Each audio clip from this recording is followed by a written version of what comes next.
ಕೇಳುಗರೆ, ನಮ್ಮ ಇಂದಿನ ಜನಪದ ಸಿರಿ ಕಾರ್ಯಕ್ರಮದಲ್ಲಿ ಕ್ಯಾಲೆಟರ ಪವಿತ್ ಪೂವಯ್ಯ ಅವರೊಂದಿಗೆ ಮಾತನಾಡೋಣ. ಕೊಡಗಿನ ಜಾನಪದ ಕಲೆಯ ಬಗ್ಗೆ ವಿಶೇಷ ಆಸಕ್ತಿ ವಹಿಸಿ ಅದರ ಬೆಳವಣಿಗೆಯಲ್ಲಿ ಸಾಕಷ್ಟು ಸಮಯ ವ್ಯಯಿಸುತ್ತಿರುವ ಪವಿತ್ ಪೂವಯ್ಯ ಅವರ ಆಸಕ್ತಿ ಯುವ ಪೀಳಿಗೆಗೆ ಮಾರ್ಗದರ್ಶಕವಾಗಿರುತ್ತದೆ. ಬನ್ನಿ ಈಗ ಪವಿತ್ ಪೂವಯ್ಯ ಅವರನ್ನು ಮಾತನಾಡಿಸೋಣ. ಪವಿತ್ ಪೂವಯ್ಯ ಅವರಿಗೆ ಜನಪದ ಸಿರಿ ಕಾರ್ಯಕ್ರಮಕ್ಕೆ ಸ್ವಾಗತ. ಹೇಳಿ, ಜನಪದದೊಂದಿಗೆ ನಿಮ್ಮ ಒಡನಾಟ, ಹಾಗೆ ಮೊದಲಿಗೆ ನಿಮ್ಮ ಪರಿಚಯ ಹೇಳಿ. ಎಲ್ಲರಿಗೂ ನಮಸ್ಕಾರ. ನಾನು ಕ್ಯಾಲೆಟಿರ ಪವಿತ್ ಪೂವಯ್ಯ, ನಾಪೋಕ್ಲು ನಾಡು, ಕ್ಯಾಲೆಟಿರ ಬೆಲ್ಲು ನಾಣಯ ಮತ್ತೆ ಚಿತ್ರಾನಾಣಯ ದಂಪತಿಯವರ ಮೊದಲನೇ ಪುತ್ರ. ನೀವು ಕೇಳಿದ ಹಾಗೆ ನಮ್ಮ ಕಲ್ಚರ್ ಬಗ್ಗೆ ಅಥವಾ ನಮ್ಮ ಈ ಸಂಸ್ಕೃತಿಯ ಬಗ್ಗೆ, ಜನಪದ ಕಲೆಯ ಬಗ್ಗೆ ಆಸಕ್ತಿ ಯಾರು ಹೇಳಿದ್ರೆ ಅದನ್ನು ಉಳಿಸ್ಕೊಳ್ಬೇಕು ಅನ್ನೋಂಥ ಒಂದೇ ಒಂದು ಆಸಕ್ತಿ, ಅದೇ ಒಂದೇ ಒಂದು ಧ್ಯೇಯ. ಯಾಕೆಂತ ಹೇಳಿದ್ರೆ ನಮ್ಮ ಪ್ರತಿಯೊಂದು ಆಚಾರ ವಿಚಾರ, ನಮ್ಮ ಲೈಫ್ ಸ್ಟೈಲ್ ಅಂತ ಏನಿದೆ ಅದೆಲ್ಲವೂ ಅಡಗಿರೋದು ಅದರಲ್ಲಿಯೇ, ಜನಪದದಲ್ಲಿಯೇ. ನಾವು ಕೊಡಗಿನ ಮೂಲ ನಿವಾಸಿಗಳು, ಆದಿವಾಸಿಗಳಾಗಿರುವ ನಮಗೆ ಯಾವುದೇ ತರಹದ ಸ್ಕ್ರಿಪ್ಟ್ ಇರಲಿಲ್ಲ ಆ ಕಾಲದಲ್ಲಿ. ಆವಾಗ ಇದನ್ನ ಬರೀ ಮಾತುಗಳಲ್ಲೇ ಅಥವಾ ಹಾಡುಗಳ ರೂಪದಲ್ಲೇ ಅದನ್ನ ಕಟ್ಟಿಟ್ರು. ಸೊ ಇದನ್ನ ನಾವು ಉಳಿಸ್ಕೊಳ್ಬೇಕಾದ್ರೆ ನಾವು ಅದೇ ರೀತಿಯಲ್ಲೇ ತಕೋಬೇಕಾಗುತ್ತೆ. ಅದನ್ನ ಇವಾಗ ನಾವು ಮಾರ್ಪಾಡು ಮಾಡೋದಾದ್ರೆ, ಇವಾಗ ನಮ್ಗೆ ಸ್ಕ್ರಿಪ್ಟ್ಸ್ ಇದೆ. ಅಂದ್ರೆ ಕನ್ನಡ ಬರಿಬಹುದು, ಇಂಗ್ಲಿಷ್ ಬರಿಬಹುದು, ಹಿಂದಿ ಬರಿಬಹುದು, ಮಲಯಾಳ ಬರಿಬಹುದು, ಯಾವ ಭಾಷೆಯಲ್ಲಿ ಬೇಕಾದ್ರೆ ಅದನ್ನ ಬರ್ದಿಟ್ಕೋಬಹುದು. ಸೊ ಅದನ್ನ ಬರ್ದಿಟ್ಕೊಂಡು ಅದರ ಸ್ಕ್ರಿಪ್ಟ್ ನ ಬೇರೆಯವ್ರಿಗೆ ಕೊಟ್ಟು ಅಥವಾ ಈ ಕಥೆಗಳನ್ನ ಅವ್ರಿಗೆ ಹೇಳಿಕೊಟ್ಟು ಅದನ್ನ ಪರಿಪೂರ್ಣವಾಗಿ ಅವ್ರಿಗೆ ಅದನ್ನ ಅರ್ಥೈಸಿ ಮನವರಿಸಿ ಕೊಡುವಂಥದ್ದು ಒಂದು ದೊಡ್ಡ ಕಾರ್ಯ ಅಂತಾನೆ ಹೇಳ್ಬೋದು ಇವಾಗ. ಯಾಕೆಂತ ಹೇಳಿದ್ರೆ, ಒಂದನೇದು ಎಲ್ಲರಿಗೂ ಕೊರತೆ ಕಾಣೋದು ಎಲ್ಲಿ ಅಂತ ಹೇಳಿದ್ರೆ ನಮ್ಮ ಭಾಷೆಯಲ್ಲಿ. ಯಾವ್ದೇ ಆಗ್ಲಿ, ಕೊಡೋ ಭಾಷೆ ಆಗ್ಲಿ, ಕನ್ನಡ ಆಗ್ಲಿ, ಹಿಂದಿ ಆಗ್ಲಿ, ಯಾವ್ದೇ ಆಗ್ಲಿ, ಅದರಲ್ಲಿ ಒಂದು ಇಂಗ್ಲಿಷ್ ಅನ್ನ ಸೇರಿಸ್ಕೊಳ್ಳೋದು ಅಥವಾ ಬೇರೆ ಯಾವ್ದೋ ಭಾಷೆಯನ್ನ ಸೇರಿಸ್ಕೊಂಡು ಮಾತಾಡುವಾಗ ನಮಗೆ ಈ ನಮ್ಮ ಭಾಷೆಯ ಮೂಲ ರೂಪ ಏನಿದೆ ಅಥವಾ ಮೂಲ ಅರ್ಥ ಏನಿದೆ ಅದು ನಮಗೆ ಅರ್ಥ ಆಗೋದೇ ಇಲ್ಲ.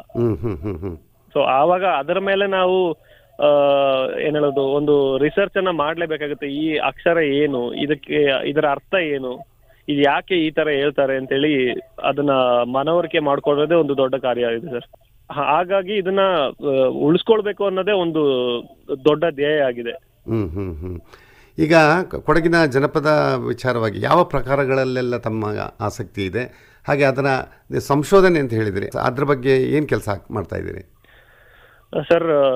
ಜನಪದದಲ್ಲಿ ಬಂದ್ರೆ ನಮ್ಮ ಕೊಡವ ಜನಪದಕ್ಕೆ ಸೇರಿದಂತ ಎಲ್ಲ ಬೊಳಕಾಟ್, ಕತ್ತಿಯಾಟ್, ಕೋಲಾಟ್, ಮತ್ತೆ ಅದಕ್ಕಿಂತ ಮೀರಿರುವಂತ ಕುಣಿತಗಳಿದೆ. ಕಪ್ಪಾಟ ಆಗ್ಲಿ ಮತ್ತೆ ಪಡೆಕಳಿ ಆಗ್ಲಿ, ಮೂಲ ರೂಪ ಬೇಕಾದಷ್ಟಿದೆ. ಅದು ಯಾವುದು ಇವತ್ತು ನಮಗೆ ಕಾಣ್ತಾ ಇಲ್ಲ ಅಷ್ಟೇ. ಅದರ ಬಗ್ಗೆ ಮತ್ತೆ ಅದು ಬಿಟ್ಟು ಅದು ಯಾವುದಕ್ಕೆ ಸಂಬಂಧಪಟ್ಟಂತ ಕುಣಿತ, ಅದು ಹೇಗೆ ನಮ್ಮ ಈ ಜನಪದಕ್ಕೆ ಅಳವಡಿಕೆ ಆಯ್ತು ಅನ್ನೋಂತರ ಬಗ್ಗೆ ಒಂದು ರಿಸರ್ಚ್. ಮತ್ತೆ ಅದು ಬಿಟ್ರೆ ನಮ್ಮ ಬಾಳೋಪಾಟಲ್ಲಿ ಸುಮಾರು ತರದ ಬಾಳೋಪಾಟ್ ಇದೆ.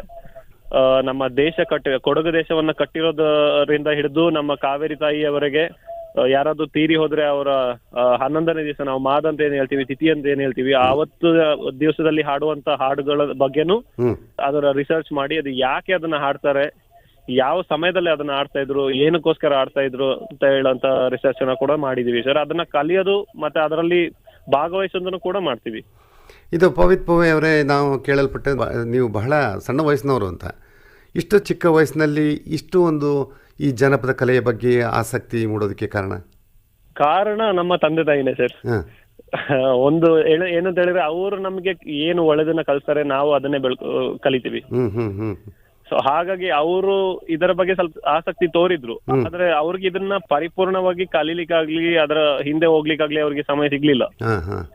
ಬಟ್ ನನಗೆ ಏನು ಅಂತ ಹೇಳಿದ್ರೆ, 10 ಜನ ನಮ್ಮಲ್ಲಿ ಇವಾಗ ನಮ್ಮ ಹಿರಿಯರು ಅದನ್ನ ಹಾಡೋದಾಗ್ಲಿ ಅದನ್ನ ಕುಣಿಯೋದಾಗ್ಲಿ ಕಾಣುವಾಗ ಸೊ ಇದ್ರ ಬಗ್ಗೆ ಆಸಕ್ತಿ ಜಾಸ್ತಿ ಮೂಡ್ತು. ಮತ್ತೆ ನಾವು ಚಿಕ್ಕ ವಯಸ್ಸಿಂದಲೇ ಅದರ ಬಗ್ಗೆ ಅದಕ್ಕೆ ಇಂಟ್ರೆಸ್ಟ್ ಇದ್ದಿದ್ದ ಕಾರಣ ನಾವು ಅದರಲ್ಲಿ ಭಾಗವಹಿಸಿದ್ವು.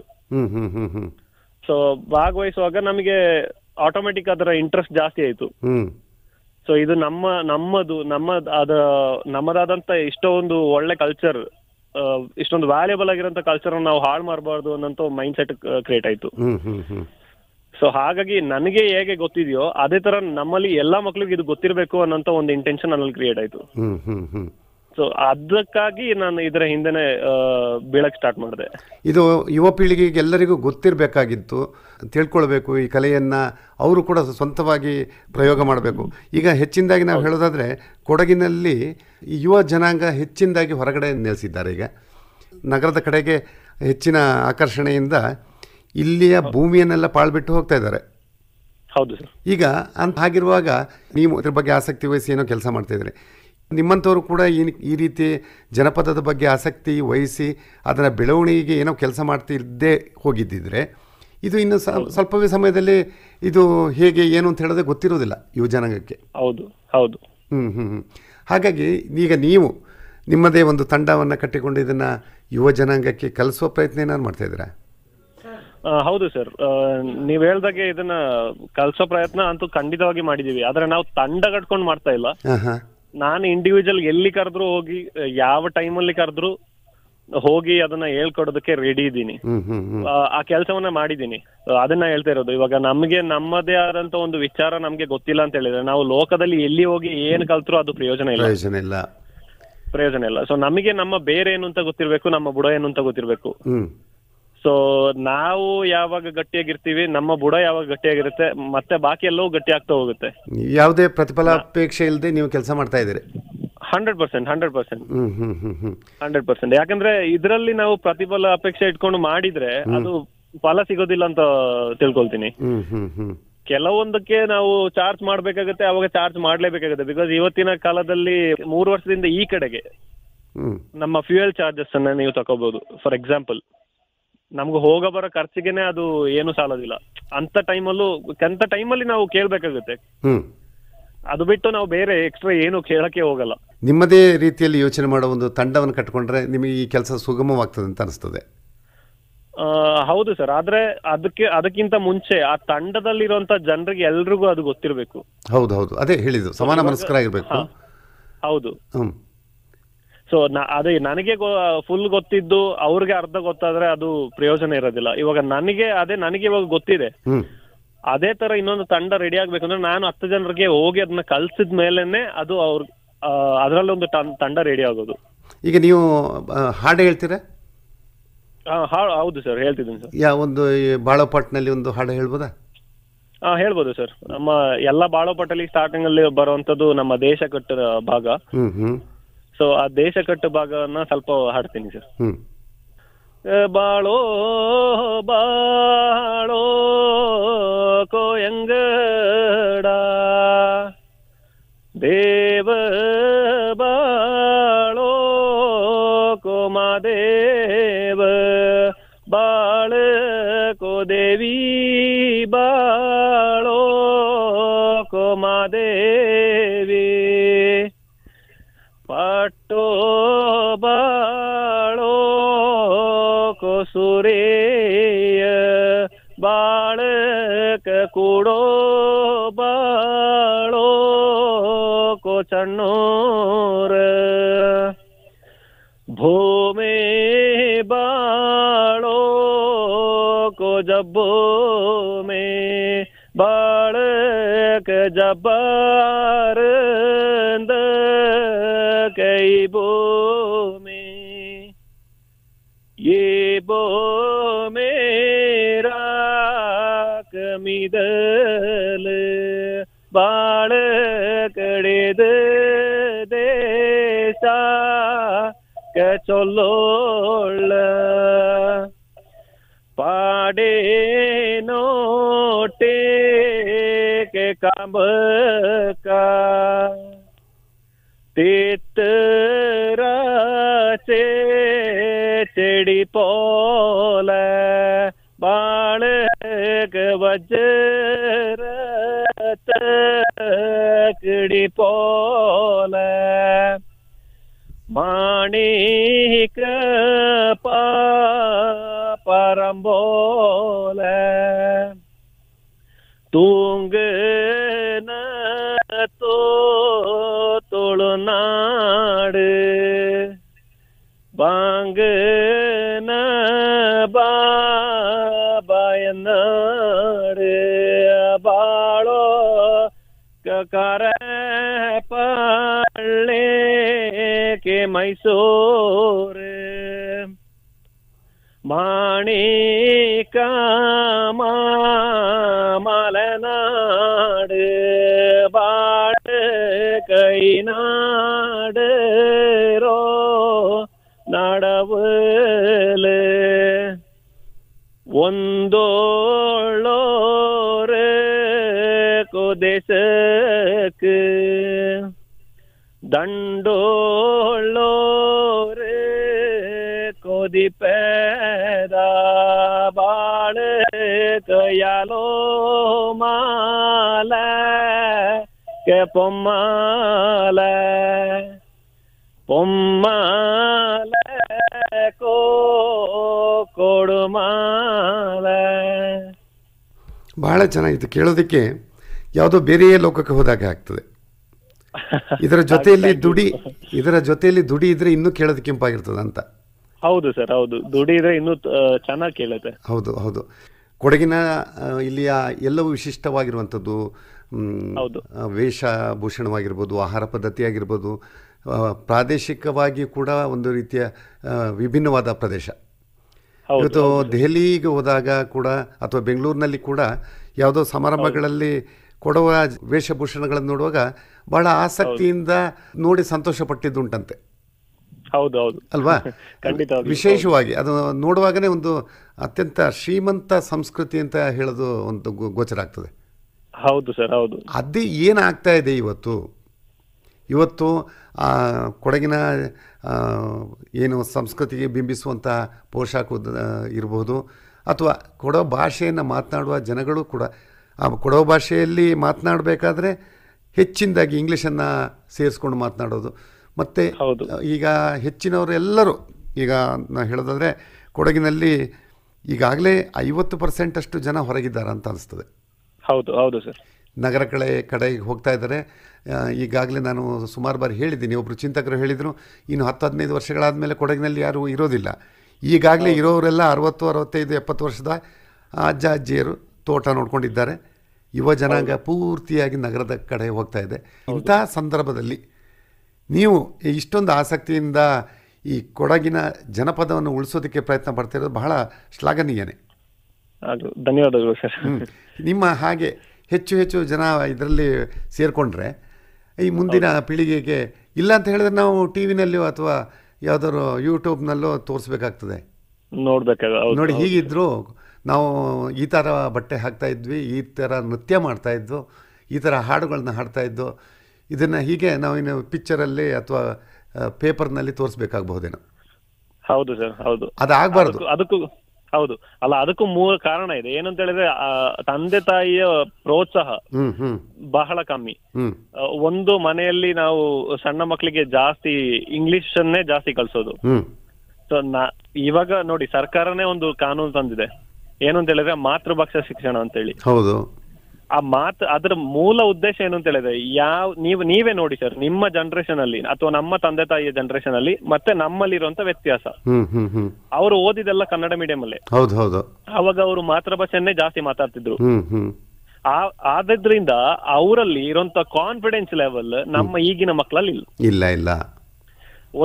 ಒಂದು ಮಗುವಿಗೆ ಅವನ ಜೀವನದಲ್ಲಿ ಒಂದು ಕಾನ್ಫಿಡೆನ್ಸ್ ಅನ್ನೋದು ಬರ್ಬೇಕು ಅಂತ ಹೇಳಿದ್ರೆ ಅದು ಮೊದಲು ಅವನ ತಾಯಿ ಭಾಷೆ ಅಥವಾ ಮಾತೃಭಾಷೆ ಏನಿದೆ ಅದರಿಂದನೇ ಬರೋದು. ಅವನ ಅದರಲ್ಲೇ ಪಳಗಿ ಅದನ್ನೇ ಮಾತಾಡಿ ಅವನಿಗೆ ಅದರಲ್ಲೇ ಎಲ್ಲವನ್ನ ಕಾಣುತ್ತೆ.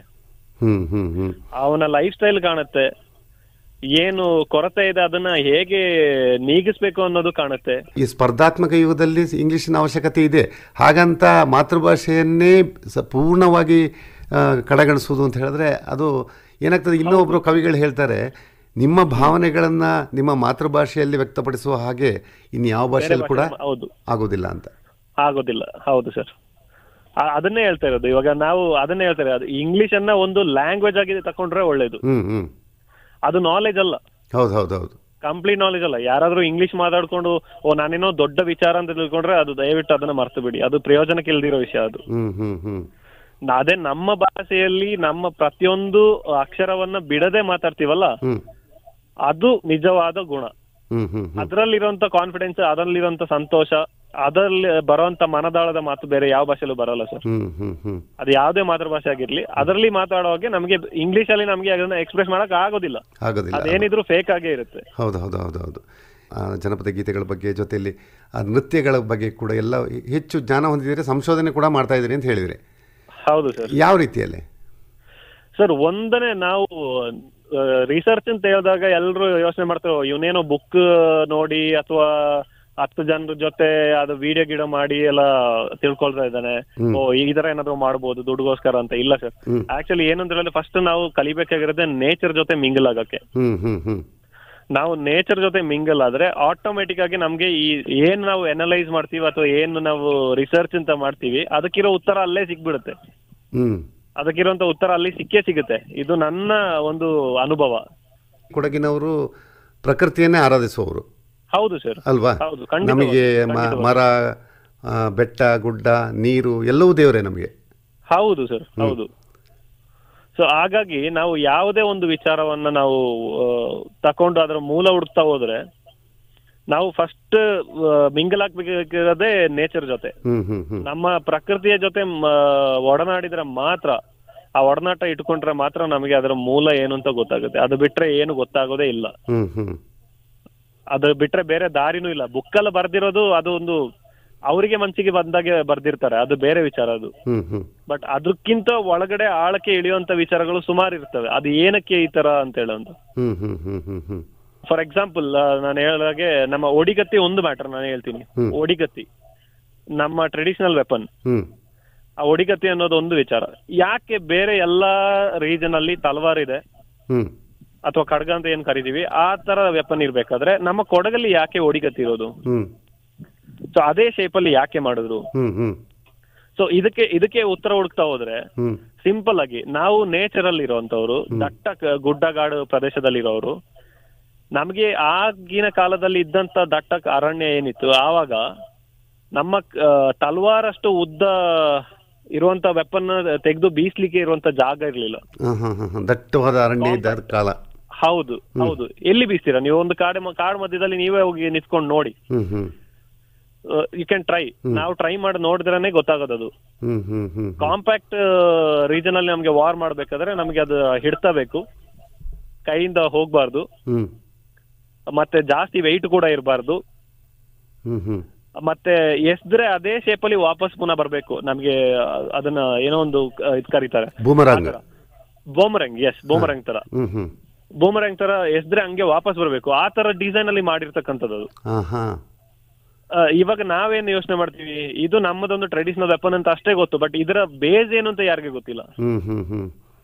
ಯಾಕೆ ಇದು ಇಷ್ಟೇ ವೆಯ್ಟ್ ಏನಕ್ಕೆ ಎತ್ತು, ಏನಕ್ಕೆ ಇದೇ ಶೇಪ್ ಅಲ್ಲಿ ಇದೆ? ಹೌದು, ಕತ್ತಿ ಅಂದ್ರೆ ಇನ್ನೂ ಸ್ವಲ್ಪ ಉದ್ದ ಇರ್ಬೋದಿತ್ತಲ್ಲ. ಹೌದು, ಯಾಕೆ ಇಷ್ಟೇ ಇದೆ? ಅದ್ರ ಬಗ್ಗೆ ತಿಳ್ಕೊಳ್ಳೋಕೆ ಯಾರು ತಲೆ ಕೆಡಿಸ್ಕೊಳಕ್ ಹೋಗೋದಿಲ್ವಾ ಅಂತ. ತಲೆ ಕೆಡಿಸ್ಕೊಳ್ಳೋಕ್ ಹೋಗಲ್ಲ. ಹೌದು, ಹಾಗೆ. ಸೊ ಈ ತರ ಸುಮಾರು ವಿಚಾರಗಳನ್ನು ನಾವು ಬಿಡ್ತಾ ಬಂದಿದೀವಿ. ಏನಕ್ಕೆಂದ್ರೆ ಈಗಿನ ಕಾಲದ ಎಜುಕೇಶನ್ ಸಿಸ್ಟಮ್ ಅದನ್ನ ಯಾವ್ದು ನಮ್ಗೆ ನಮ್ಮ ಲೈಫ್ ಅಲ್ಲಿ ನಮ್ಗೆ ಯಾವ್ದು ಬೇಕೋ ಅದನ್ನ ನಮ್ಗೆ ಕಲಿಸ್ತಾ ಇಲ್ಲ. ಯಾವ್ದು ಅವಶ್ಯಕತೆ ಇಲ್ಲ ಅದನ್ನೇ ಕಲಿಸ್ತಾ ಇದೆ ಅಷ್ಟೇ. ಫಾರ್ ಎಕ್ಸಾಂಪಲ್ ಇವಾಗ ನನಗೆ ಹೂಸ್ ಇಂಪಾರ್ಟೆಂಟ್ ನನಗೆ ನಮ್ಮ ಕಾರಣವರು ಅಥವಾ ನಮ್ಮ ಪೂರ್ವಜರು ಅವರೇ ನಮ್ಗೆ ದೇವ್ರು. ಯಾಕೆಂದ್ರೆ ಅವರೇ ನಮ್ಗೆ ಈ ಮಣ್ಣನ್ನ ಒದಗಿಸ್ಕೊಟ್ಟಿರೋಂಥವ್ರು. ನಾವು ಅವ್ರಿಗೆ ಎಲ್ಲೂ ನಮಸ್ಕಾರ ಮಾಡ್ತಾ ಇಲ್ಲ, ನಾವು ಅವ್ರಿಗೆ ಮರ್ಯಾದೆ ಕೊಡ್ತಾ ಇಲ್ಲ. ನಾವು ಅದು ಬಿಟ್ಟು ಅವ್ರನ್ನ ಬಿಟ್ಟು ನಾವು ಅಮೆರಿಕದಲ್ಲಿ ಇರೋರ ಬಗ್ಗೆನೂ ಕಲಿತಾ ಇರ್ತೀವಿ. ಬಟ್ ನಮ್ಮ ಬೇರೇನು ಅಂತ ನಮ್ಗೆ ಗೊತ್ತಿಲ್ಲ. ಹೌದು, ಇದು ನಮ್ಮಲ್ಲಿ ಆಗ್ತಾ ಇರೋದು ಪ್ರಾಬ್ಲಮ್. ಹೌದು ಹೌದು ಹೌದು ಹೌದು. ಇದೇ ಕಾರಣಕ್ಕಾಗಿ ನಮ್ಮವರೆಲ್ಲ ಇಲ್ಲಿಂದ ಬಿಟ್ಟು ಆಕರ್ಷಣೆಗೋಸ್ಕರ ಹೊರಗಡೆ ಹೋಗಿ ಅಲ್ಲಿ ಸಂಬಳಕ್ಕೋಸ್ಕರ ಕೆಲಸ ಮಾಡ್ತಾ ಇದೀವಿ. ನಾವಿಲ್ಲಿ ಎಷ್ಟೋ ಜನರಿಗೆ ಸಂಬಳ ಕೊಟ್ಟು ಕೆಲಸ ಮಾಡ್ತೀವಿ, ಅದನ್ನ ಯೋಚನೆ ಮಾಡಲ್ಲ. ಹೌದು. ಹಾಗಾಗಿ ಸೊ ಇವಾಗ ನಾನು ಅಷ್ಟೇ 3 years ಬ್ಯಾಕ್ ನನ್ನ ತಾಯಿ ತೀರೋದ್ರು. ಸೊ ಅಲ್ಲಿಂದ ನಾನು ಬಂದು ಇಲ್ಲೇ ಸೆಟ್ಲ್ ಆದೆ. ಸೊ ನಮ್ಮ 20 years ಇಂದ ಪಾಳು ಬಿಟ್ಟಿರೋಂತ ಗದ್ದೆಗಳನ್ನ, ಹಡ್ಲ್ ಬಿಟ್ಟಿರೋಂತ ಗದ್ದೆಗಳನ್ನ ಇವಾಗ ನಾನು ಪುನಃ ರೀಕಲ್ಟಿವೇಟ್ ಮಾಡ್ತಾ ಇದ್ದೀನಿ. ಸೊ ಆಳುಗಳಿಲ್ಲದೆ ಕಮ್ಮಿ ಖರ್ಚಿನಲ್ಲಿ ಮೆಷಿನರೀಸ್ ಯೂಸ್ ಮಾಡಿ ಯಾವ ತರ ನಾವು ಬೆಳೆ ತೆಗಿಬಹುದು ಅನ್ನೋಂತ ಒಂದು ರಿಸರ್ಚ್ ಅನ್ನ ಕೂಡ ನಾವು ಮಾಡ್ತಾ ಇದ್ದೀನಿ ಅದ್ರ ಬಗ್ಗೆ. ಆತರ. ಸೊ ನಮ್ಗೆ ನಾವು ಎಲ್ಲಿ ಇಂಟ್ರೆಸ್ಟ್ ತೋರಿಸಿ ಕೆಲಸ ಮಾಡ್ತೀವಿ ನಮ್ಗೆ ಅಲ್ಲಿ ಲೈಫ್ ಇದ್ದೇ ಇದೆ. ಖಂಡಿತ ಅಲ್ವಾ? ಈಗ ಎಷ್ಟೋ ಕಡೆಗೆ ಗದ್ದೆಗಳನ್ನೆಲ್ಲ ಸೈಟ್ ಮಾಡಿ ಮಾಡ್ತಾ ಇದ್ದಾರೆ. ಹೌದು. ಇಲ್ಲಿ ಆಹಾರವನ್ನ ನಾವೇ ಬೆಳೆದುಕೊಳ್ತಾ ಇದ್ವು, ಈಗ ಎಲ್ಲ ಹೊರಗಿಂದ ಬರಬೇಕಾಗ್ತದೆ ಇನ್ನು.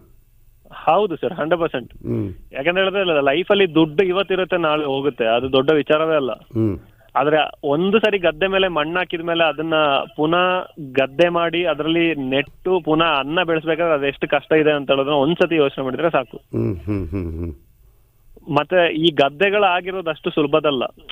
ಅದಕ್ಕಿಂತಾನೆ ಒಂದು ಸ್ಟೋರಿ ಇದೆ, ಹ್ಮ್ ವಿಚ್ ಇಸ್ ವೆರಿ ಟ್ರೂ. ಆ ಕಾಲದಲ್ಲಿ ಕೊಡಗಿಗೆ ಒಂದು ಕ್ರೋಡ ದೇಶ ಅಂತ ಒಂದು ಹೆಸರಿತ್ತು. ಹ್ಮ್ ಆ ಕ್ರೋಡ ದೇಶ ಅಂತ ಹೆಸರು ಯಾಕೆ ಬಂದಿತ್ತು ಹೇಳಿದ್ರೆ, ಗುಡ್ಡಗಾಡು ಪ್ರದೇಶನ ಯಾವುದೇ ವೆಪನ್ಸ್ ಇಲ್ಲದೆ ಕೈಯ ಉಗುರಿನಲ್ಲಿ ಪರ್ಚಿ ಹ್ಮ್ ಸಮತಟ್ಟು ಮಾಡಿರೋದಕ್ಕೆ ಅದಕ್ಕೆ ಕ್ರೋಡ ದೇಶ ಅಂತ ಹೇಳಿ ಹೆಸರು ಬಂದಿದ್ದು ಅಂತ ಒಂದು ಇತಿಹಾಸ ಇದೆ. ಹ್ಮ್ ಸೊ ಆವಾಗ ಅವರು ಕೈ ಉಗುರಲ್ಲಿ ಯಾವುದೇ JCB ಇರ್ಲಿಲ್ಲ, ಇಟಾಚಿ ಇರ್ಲಿಲ್ಲ, ಮೆಕ್ಯಾನಿಸಮ್ ಇರ್ಲಿಲ್ಲ, ಒಂದು ಟೂಲ್ಸ್ ಕೂಡ ಇರ್ಲಿಲ್ಲ, ಹ್ಮ್ ಗುದ್ದಲಿ ಅಂತ ಟೂಲ್ಸ್ ಕೂಡ ಇರ್ಲಿಲ್ಲ. ಆ ಕಾಲದಲ್ಲಿ ಅವರ ಕೈಯಿನ ಉಗುರಿನಲ್ಲಿ ಪರಿಚಯ ಈ ತರ ಒಂದು ಗದ್ದೆಯನ್ನ ಸೃಷ್ಟಿ ಮಾಡಿದ್ದಾರೆ ಅಂತ ಹೇಳಿದ್ರೆ ಅದು ಎಷ್ಟು ವರ್ಷಗಳ ಒಂದು ಶ್ರಮ ಅಂತ ನಾವು ಯೋಚನೆ ಮಾಡಬಹುದು. ಸೊ ಇವಾಗ ಅದನ್ನ ನಾವು ಅದ್ರ ಮೇಲೆ ಮಣ್ಣಾಕಿ ನಾವು ಸೈಟ್ ಮಾಡಿ ದುಡ್ಡು ಮಾಡಿ ಮಾರಿದ್ರೆ ಅವರ ಶಾಪ ತಗೊಳುತ್ತೆ ಹೊರತು ನಮಗೆ ಅವರ ಆಶೀರ್ವಾದ ಯಾವ ಕಾಲಕ್ಕೂ ಇರೋದಿಲ್ಲ. ಸೊ ಇದೆಲ್ಲ ನಾವು ಯೋಚನೆ ಮಾಡ್ಬೇಕಾಗಿರೋಂತ ವಿಚಾರ. ನಮ್ಮ ತಂದೆ ತಾಯಿಗಳು, ಈಗಿನ ತಂದೆ ತಾಯಿಗಳು ಮಕ್ಕಳಿಗೆ ತಿಳಿಸ್ಬೇಕಾದಂತ ವಿಚಾರ. ಹೌದು, ಈಗಿನವರಿಗೆ ತಾಳ್ಮೆನೇ ಇಲ್ಲ, ದಿಢೀರ್ ಶ್ರೀಮಂತರಾಗಬೇಕು. ಹೌದು, ನಾವು ಹುಟ್ಟಿ ಬೆಳೆದ ನಮ್ಮ ತಿನ್ನಕ್ಕಾಗಲ್ಲ ಸರ್, ಅದ ಸರಿ, ಅನ್ನನ್ನೇ ಊಟ ಮಾಡ್ಬೇಕಲ್ಲ. ಹೌದು, ಈಗ ನಮ್ಮ ದೇವ್ರದೇ. ಹೌದೌದೌದು, ನಮ್ಮ ಯಾವುದೇ ಹಬ್ಬ ಹರಿದಿನಗಾಗ್ಲಿ ಅದೆಲ್ಲ ಬೇಸಿರೋದೇ ಗದ್ದೆದು. ಸೊ ಅದನ್ನೇ ಬಿಟ್ಟು ನಾವು ಏನ್ ಹಬ್ಬ ಆಚರಣೆ ಮಾಡಿದ್ರೆ ಅದಕ್ಕೆ ಏನ್ ಅರ್ಥ ಇರುತ್ತೆ? ಈಗ ನಿಮ್ಮಲ್ಲಿ ಮಂಡೆ ತುಣಿ ಅಂತ ಹೇಳ್ತಾರೆ. ಹೌದು ಸರ್. ಅದು ನೀವು ಯಾವತ್ತೂ ಧರಿಸ್ಕೊಂಡೇ ಇರ್ತೀರಿ ಅಂತ ಕೇಳಲ್ಪಟ್ಟ, ಹೌದಾ? ಮಂಡೆ ತುಣಿ ಅಂತ ಹೇಳಿದ್ರೆ ನಮ್ಮ ಮೂಲ ವಸ್ತ್ರವಾದಂತ ಚೆಕ್ ವಸ್ತ್ರ ಅಂತ ಒಂದಿದೆ, ನಿಮ್ಗೆ ಗೊತ್ತಿರೋಂತ ವಿಚಾರ. ಸೊ ಅದರಲ್ಲಿ 2 ತರ ಬರುತ್ತೆ. ಒಂದು ಬೆಳ್ಳಗೆ ಅಥವಾ blue colour, red colour cheques ಆಗಿ ಬರೋಂಥದ್ದು ಕಾಟನ್ ಮೆಟೀರಿಯಲ್ ಅಲ್ಲಿ. ಇನ್ನೊಂದು ಬಂದು ರೇಷ್ಮೆ ವಸ್ತ್ರ ಅಂತ, ಕೆಂಪು ರೇಷ್ಮೆ ವಸ್ತ್ರ ಅಂತ. ಅದರಲ್ಲಿ ಆ ಬಿಳಿಯದನ್ನ ನಾನು ರೆಗ್ಯುಲರ್ ಆಗಿ ಧರಿಸ್ತೀನಿ ಸರ್. ಇದಕ್ಕೂ ಕಾರಣ ಇದೆ.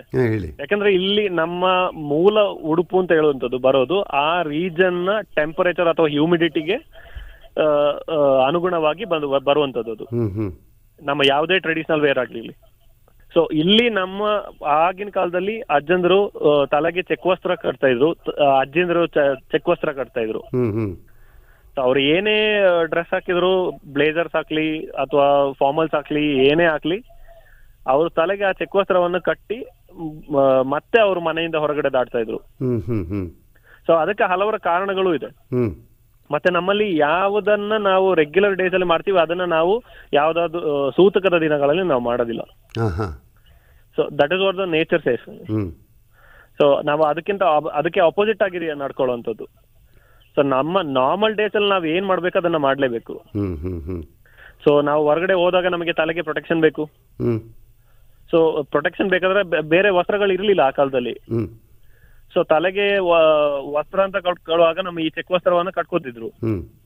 ಚೆಕ್ ವಸ್ತ್ರ ಕಟ್ಟುವಂತ ರೀಸನ್ಸ್ ಕೂಡ ತುಂಬಾ ಇದೆ. ಅದು ಒಂದು ಬಂದು 2 ವೆದರ್ಗುನು ಅದು ರಿಯಾಕ್ಟ್ ಮಾಡುತ್ತೆ. ಬಿಕಾಸ್ ಅದು ಕಾಟನ್ ಇಂದ ಮಾಡಿರೋದಾಗಿರುತ್ತೆ. ಅದು ಈ ಕಾಟನ್ ಬಂದು ಬೇಸಿಗೆ ಗಾಲದಲ್ಲಿ ತಂಪನ್ನ ನೀಡುತ್ತೆ, ಅದೇ ಚಳಿಗಾಲದಲ್ಲಿ ಸ್ವಲ್ಪ ಲೈಟ್ ಆಗಿ ಹೀಟ್ ಅನ್ನು ಕೂಡ ನೀಡುತ್ತೆ ಅದು. ಸೊ ಆತರ ರಿಯಾಕ್ಟ್ ಮಾಡುವಂತ ಒಂದೇ ಒಂದು ಇದು ಅಂತ ಹೇಳಿದ್ರೆ ಅದು ನ್ಯಾಚುರಲ್ ಆಗಿ ಕಾಟನ್. ಹೌದು. ಸೊ ಅದನ್ನ ಕಟ್ತಿದ್ರು ತಲೆಗೆ. ಆಗ ಅದರಿಂದ ನಮಗೆ ಸ್ವಲ್ಪ ಚಳಿಯಿಂದ ಪ್ರೊಟೆಕ್ಟ್ ಮಾಡ್ಬೋದು. ಮತ್ತೆ ನಾವು ಪಡನಟ್ಟಿ ಅಂತ ಹೇಳ್ತೀವಿ, ಕತ್ತಿನ ಹಿಂಭಾಗ ಕತ್ತಿನಲ್ಲಿ, ಅಲ್ಲಿಗೆ ನಾವು ಬಿಸಿಲು ತಾಗಿದ್ರೆ ಏನಾಗುತ್ತೆ, ನಮ್ಗೆ ಡಿಹೈಡ್ರೇಷನ್ ಆಗುತ್ತೆ. ಸೊ ಈ ತರ ಪ್ರಾಬ್ಲಮ್ಸ್ ಇಂದ ನಾವು ಪ್ರೊಟೆಕ್ಟ್ ಆಗೋದಕ್ಕೋಸ್ಕರ ನಾವು ಈ ತರ ಯೂಸ್ ಮಾಡ್ತಿದ್ರು ಆ ಕಾಲದಿಂದನೇ. ಈಗ ನೀವು ಕೊಡಗಿನಿಂದ ಹೊರ ಜಿಲ್ಲೆಗಳಿಗೆ ಹೋಗೋ ಕೂಡ ವಸ್ತ್ರವನ್ನು ಧರಿಸಿಯೇ ಹೋಗ್ತೀರಿ? ಹೌದು ಸರ್, ಧರಿಸೇ ಹೋಗ್ತೀನಿ. ಎಲ್ಲಿಯಾದ್ರೂ ನನಗೆ ಏನು ಮುಜುಗರ ಇಲ್ಲ, ಯಾಕಂದ್ರೆ ಅದು ನನ್ನದು. ಸೊ ನಮ್ಮ ಕಲ್ಚರ್ ಅನ್ನ ನಾವು, ನಿಮ್ಮ ಐಡೆಂಟಿಟಿ ಎಲ್ಲಿ ಇದೆ ಅಂತ ಹೇಳಿದ್ರೆ, ನೋಡಿ ನಾವು ಭಾರತದಲ್ಲಿ ಬೇಜಾನ್ ಜಾಗದಲ್ಲಿ ಹೋಗಿ ಸುತ್ತಾಡಿದಾಗ ನಮಗೆ ಜನರನ್ನ ಗುರ್ತು ಮಾಡೋದು ಹೇಗೆ? ಅವರ ಒಂದು ಉಡುಪಿನಲ್ಲಿ. ಹೌದು. ಫಾರ್ ಎಕ್ಸಾಂಪಲ್ ನಾವು ಗುಜರಾತ್ ಹೋದ್ರೆ ಅವ್ರದ್ದು ಒಂದು ಟೋಪಿ ಮತ್ತೆ ಆರ್ಕಚೆ ಪಂಚೆ ಜುಬ್ಬ ತರ ಒಂದಿರುತ್ತೆ. ಅದು ಬಿಟ್ರೆ ನೀವು ರಾಜಸ್ಥಾನ್ಗೆ ಹೋದ್ರೆ ಅದೊಂದು ಟರ್ಬನ್ ನಿಮ್ಗೆ ಕಾಣುತ್ತೆ, ಮತ್ತೆ ಒಂದು ಜುಬ್ಬ ತರ ಆಗಿ ಅಲ್ಲೂ ಒಂದು ಬೇರೆ ತರ ಡ್ರೆಸ್ ಇರುತ್ತೆ. ಮಹಾರಾಷ್ಟ್ರಕ್ಕೆ ಹೋದ್ರೆ ಅಲ್ಲಿ ಇನ್ನೊಂದ್ ತರ ಇದೆ, ಕೇರಳಕ್ಕೆ ಹೋದ್ರೆ ಇನ್ನೊಂದ್ ತರ ಇದೆ, ಪಂಜಾಬ್ಗೆ ಹೋದ್ರೆ ಇನ್ನೊಂದ್ ತರ ಇದೆ. ಸೊ ಅದೇ ತರ ಕೊಡಗುಲು ಅಷ್ಟೇ, ನಮ್ಮ ಕುಪ್ಯ ಚಾಲೆ ಮತ್ತೆ ಚೆಕ್ವಸ್ತ್ರ ಮಂಡೆ ತುಣಿ ಇದು ನಮ್ಮ ಮೂಲ ಉಡುಪು. ಸೊ ಇದನ್ನ ಧರಿಸೋದ್ರಲ್ಲಿ ಯಾವುದೇ ತರ ಮುಜುಗರ ಇಲ್ಲ. ಅಲ್ಲ, ನೀವು ತಲೆಗೆ ವಸ್ತ್ರವನ್ನು ಧರಿಸಿ ಹೊರ ಜಿಲ್ಲೆಗಳಲ್ಲಿ ಹೋದಾಗ ಯಾರಾದರೂ ಕುತೂಹಲದಿಂದ ಕೇಳಿದ್ದುಂಟ ಯಾಕೆ ಹೀಗೆ? ಕೇಳಿದ್ದಾರೆ ಸರ್. ಕೆಲವರು ಡೈರೆಕ್ಟ್ ಆಗಿ ನೋಟ್ ಮಾಡ್ತಾರೆ, ನೀವು ಕೊಡಗವ್ರ ಅಂತ ಡೈರೆಕ್ಟ್ ಆಗಿ ಕೇಳ್ತಾರೆ. ಸೊ ಕೆಲವ್ರು ಗೊತ್ತಿರೋರು, ಅದೇ ಗೊತ್ತಿಲ್ದಿರೋರು ನೀವ್ ಎಲ್ಲಿಂದ ಬಂದ್ರಿ, ಏನ್ ಸ್ಟೈಲ್ ಇದು ಅರಬ್ ಸ್ಟೈಲ್ ಅಂತೆಲ್ಲ ಕೇಳ್ತಾ ಇದ್ರು. ಸೊ ನಾನು ಹೇಳ್ದೆ, ನಿಮ್ಗೆ ಅರಬ್ ಅವ್ರನ್ನ ಗೊತ್ತಿದೆ, ಆದ್ರೆ ನಿಮ್ಮ ಮಣ್ಣಲ್ಲಿರುವಂತ ಜನರ ಪಕ್ಕದಲ್ಲಿ ಇರೋರು ಗೊತ್ತಿಲ್ಲ. ಹೌದು, ಆ ತರ ತಮಾಷೆ ಮಾಡ್ತಾ ಇದೆ. ಸೊ ಬಟ್ ಅವರಿಗೆ ಇನ್ಫಾರ್ಮೇಶನ್ ಕೊಟ್ಟಾಗನೇ ಅವ್ರಿಗೂ ಸಹ ಗೊತ್ತಾಗೋದು ಏನು ವಿಚಾರ, ಎಲ್ಲಿಂದ ಬಂದಿದ್ದಾರೆ, ಏನು ವಿಷಯ ಅಂತ. ಹೌದು. ಸೊ ಹಾಗಾಗಿ ಸೊ ಕೇಳ್ತಾರೆ ಜನರು, ಆಬ್ವಿಯಸ್ಲಿ ಕೇಳ್ತಾರೆ. ಕೊಡಗಿನಲ್ಲಿ ಹೆಚ್ಚು ಜನಪ್ರಿಯವಾಗಿರುವಂತದ್ದು ಯಾವ್ದಾದ್ರು ಗೊತ್ತಿದ್ರೆ ಒಂದು 4 ಸಾಲ ಆದ್ರೂ ಸಾಕು ಸರ್. ಅದರಲ್ಲಿ ನನಗೆ ತುಂಬಾ ಇಷ್ಟವಾದಂತ ಒಂದು ಹಾಡು ಚೂಳೆ ಪಾಟ್ ಅಂತ ಹೇಳ್ತೀವಿ. ಸೊ ಕೊಡ್ಚಿ ಪಾಟ್ ಅಥವಾ ಚೂಳೆ ಪಾಟ್ ಅಂತ ಹೇಳ್ತೀವಿ. ಇದು ನಮ್ಮ ಕೆಲವು ಜಾಗದಲ್ಲಿ ಇದೆ, ಕೆಲವು ಜಾಗದಲ್ಲಿ ಇಲ್ಲ. ಕೊಡಗಿನ ಹುತ್ತರಿ ಹಬ್ಬದಲ್ಲಿ ಆಚರಿಸ್ತಾರೆ, ಆಚರಿಸಿದಾಗ ಇದನ್ನ ಹಾಡ್ತಾರೆ. ಸೊ ಇದಕ್ಕೆ ಕೊಡ್ಚಿ ಪಾಟ್ ಅಥವಾ ಚೂಳೆ ಪಾಟ್ ಅಂತ ಹೇಳ್ತಾರೆ. ಸೊ ಅದನ್ನ ಒಂದು 4 ಸಾಲ ಆಡ್ಲಿಕ್ಕೆ ಇಷ್ಟಪಡ್ತೀನಿ. ಹೇಳಿ. ಚೂಳೆ ಚೂಳೆ ಮಾಯತ್ತ ಚೂಳೆ ಮಾಯತ್ತ ಚೂಳೆ ರಾಮ ಮಾಯ ತಾಟ್ ನೀನೆಲ್ಲಿಂಜ ಬಂದೋರು ಮಾಯತ್ತ ಚೂಳೆ ಮಾಯತ್ತ ಚೂಳೆ ರಾಮ ಮಾಯ ತಾಟ್ ಎಳುತ್ತಾರಾಟೊಮ್ಮ ಆಡೊಮ್ಮ ಚೂಳೆ ಬಾಡೆ ಓಡಕ್ಕಿ ಕೊಂಡಾಡೊಮ್ಮ ಚೂಳೆ. ಬಹಳ ಸಂತೋಷ ಆಯಿತು ಕ್ಯಾಲೆಕ್ಟರ್ ಪವಿತ್ ಪೂವಾಯ್ ಅವರೇ, ನಿಮ್ಮ ಜೊತೆ ಮಾತನಾಡಿ. ನೀವು ಇಷ್ಟು ಸಣ್ಣ ವಯಸ್ಸಿನಲ್ಲಿ ಕೂಡ ಕೊಡಗಿನ ಜನಪದ ಕಲೆ ಉಳಿಬೇಕು ಅಂತ ಹೇಳುವ ನಿಟ್ಟಿನಲ್ಲಿ ವಿಶೇಷವಾಗಿ ಆಸಕ್ತಿ ವಹಿಸಿ ಅದರ ಜೊತೆಯಲ್ಲಿ ಕೆಲಸ ಮಾಡೋದಕ್ಕೆ ಇಷ್ಟಪಡ್ತಾ ಇದ್ದೀರಿ. ಹಾಗೂ ನಮ್ಮ ಜನಪದ ಕಲೆ ಉಳಿಬೇಕು, ಮುಂದಿನ ಪೀಳಿಗೆಗೆ ಅದರ ಬಗ್ಗೆ ಜ್ಞಾನ ಇರಬೇಕು ಅಂತ ಹೇಳುವ ಹೆಚ್ಚು ಆಸಕ್ತಿ ನಿಮಗಿದೆ. ಅದು ಇದೇ ರೀತಿ ಮುಂದುವರಿಲಿ.